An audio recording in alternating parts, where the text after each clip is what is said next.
বিশেষ একটি দেশকে রাষ্ট্রকে খুশি করার জন্য তার অনেক উপাদান এখান থেকে গায়েব করে দেওয়া হয়েছে।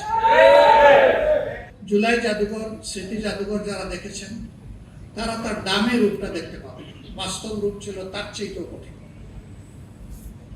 কবরের সাইজের একটা ঘর, সেই ঘরের মধ্যে তার ঘুমানো, শোয়া, বসা, নামাজ আদায় করা, গোসল, খাওয়া, সব কিছু, পেশাব পায়খানা ওইখানে। এখান থেকে কাউকে বের হতে দেওয়া হতো। এখানে তার দামি কিছু প্রেজেন্টেশন রাখা হয়েছে। আমি মনে করি যারা সচেতন নাগরিক তাদের প্রত্যেকের এই জাদুঘর ভিজিট করা উচিত। কিন্তু দুর্ভাগ্য, অন্তর্বর্তীকালীন সরকারের সময় জাতির দুঃখের ঘটনাগুলোকে এখানে তুলে ধরা হয়েছে।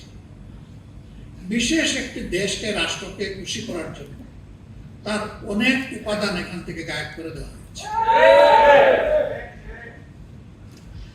এখানে 47 সাল বা 46 সাল থেকে শুরু করে অনেকগুলো রাজনৈতিক সাংস্কৃতিক পরিবর্তনে যারা পুরোদা ব্যক্তিত্ব ছিলেন তাদেরকে তুলে আনা হয়েছে।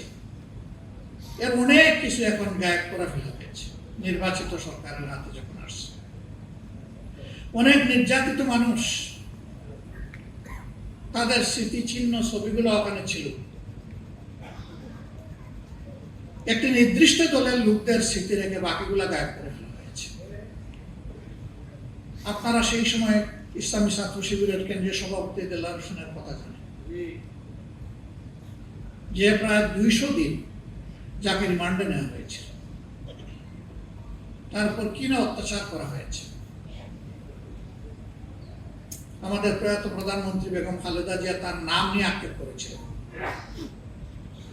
তার একটা স্মৃতি ছিল, এটা গায়েব করে ফেলা হয়েছে। সীমান্তে ফেলানিকে অমানবিকভাবে ঝুলিয়ে হত্যা করা হয়েছিল, ওই স্মৃতিটা গায়েব করে ফেলা হয়েছে।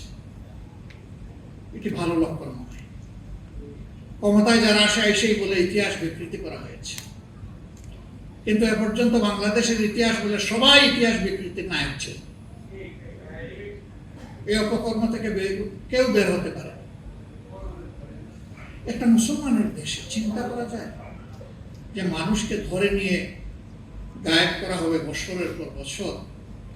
তিনি নিজেও জানবেন না কোথায় আছেন, আপনজন জানবেন না তিনি বেঁচে আছেন। সেই কাণ্ড কারখানা এই দেশে করা হয়েছে। এরা এতটাই অপরাধী ছিল যে দেশের বুকে তারা স্থির থাকার সাহস করতে পারে। এই জন্যই তো তারা পালিয়ে গেছে। আর দুনিয়ার ইতিহাস বলে একবার যারা অপকর্মের দায় নিয়ে পালিয়ে যায় তারা আর ফিরে আসতে পারে না।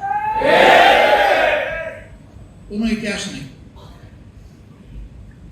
বাংলাদেশে এখন সেই ন্যারেটিভ তৈরি করার জন্য পরিকল্পিতভাবে ফ্যাসিস্টদের যারা দূষণ, তারা এখন নেমে পড়েছে।